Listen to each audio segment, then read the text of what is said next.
Ежегодно по инициативе Министерства просвещения и языковой политики проходят военно-спортивные соревнования «Аяйра», в котором принимают участие все районы Абхазии. В соревновательную программу входит стрельба из автомата, стрельба из лука, строевая подготовка, бег, подтягивание, оказание медицинской помощи и метание гранаты. Сейчас в галских школах нет такого предмета, как начально-военная подготовка, который воспитывает патриотично настроенных граждан, умеющих действовать в различных экстремальных ситуациях. А сегодня умение защищать свою родину особенно важно, как никогда. Хотелось бы сказать, что соревнования военно-спортивные «Аяйра» называются. Они проводятся в нашей стране на протяжении уже 20 лет.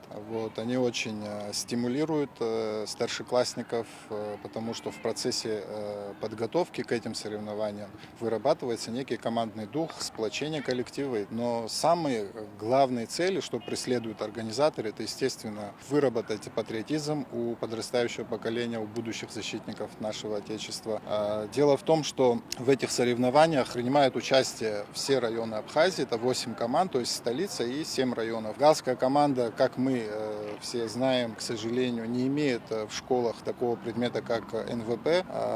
Сложности определенные в подготовке к этим соревнованиям имеются. В будущем, я думаю, что все-таки как-то надо будет пересмотреть, хотя бы в некоторых школах уже включить предмет начальной военной подготовки, хотя бы на базе одной школы, чтобы были какие-то практические занятия по начальной военной подготовке. В школах начальная военная подготовка появилась в 1967 году с принятием новой редакции закона СССР о всеобщей воинской обязанности, согласно которому допризывная подготовка стала отдельным предметом для учащихся старших классов средних школ и учреждений среднего специального образования. Начальная военная подготовка была обязательным предметом, стояла в расписании, за эту дисциплину ставили оценки. На уроки ходили и мальчики, и девочки. Гендерного деления, как на уроках труда, в этом случае не было. Для меня это не как игра, а чтобы я знала это всему. Я с детства меня это интересовало всегда. А расскажи, как тебя зовут, сколько человек в твоей команде, девочек, мальчиков? Вообще, чему вы здесь учитесь, где вы собираетесь выступать? Насколько вообще важны, нужны эти знания? Для вас это игра или что-то большее? Меня зовут Лука Сабулова. У нас в команде 10 человек, 3 девочки, 7 мальчиков. Мы едем в Сухум выступать. Кто вас всему учит? У вас преподается в школе НВП? НВП не преподается. Ну вот этим соревнованиям тут разные виды, я смотрю. А вот у кого вы всему научились?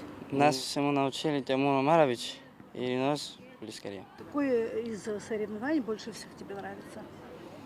Бег. А тебе бег? А вам, ребята, давайте по очереди, вы тоже скажете, что именно больше всего нравится?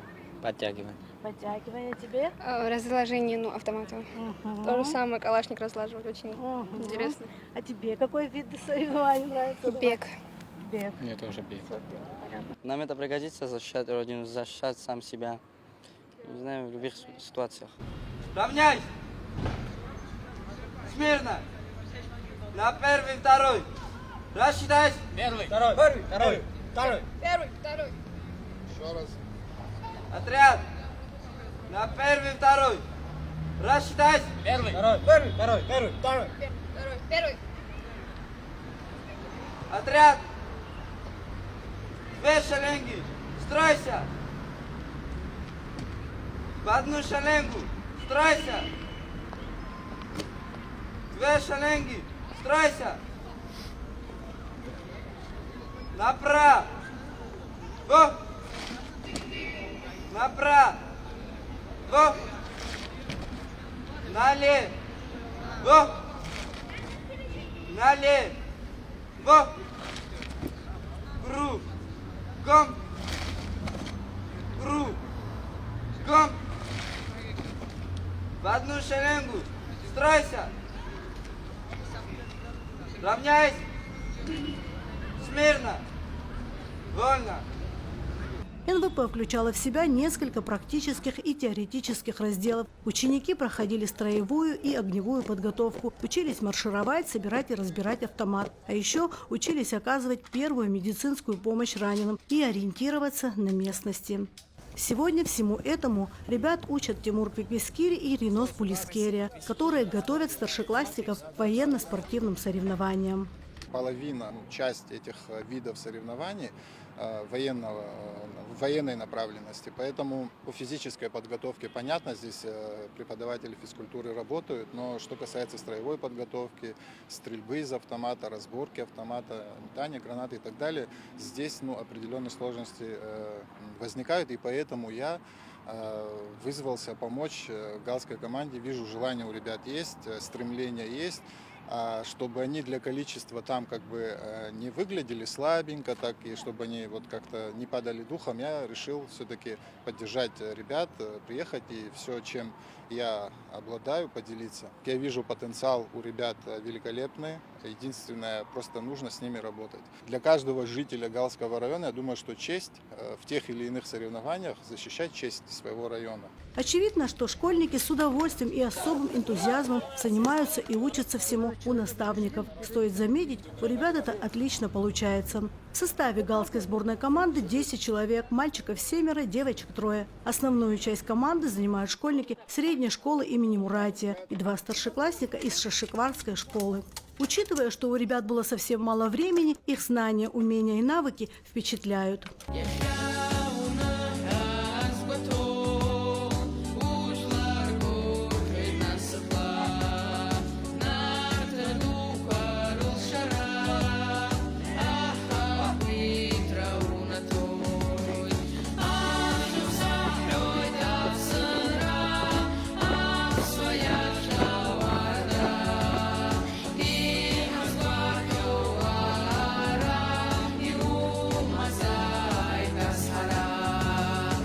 Совсем скоро, 1 ноября, ребята примут участие в состязаниях, где они на практике будут отрабатывать полученные знания и продемонстрируют знания основных мер защиты, в том числе в области гражданской обороны, знания основных видов военно-профессиональной деятельности, умение оказывать первую помощь пострадавшим и, конечно, чувство гордости за свою родину и ответственное отношение к выполнению конституционного долга в защите Отечества. Анжела Убилава, Илона Микава, Бату Библая, Гал ТВ.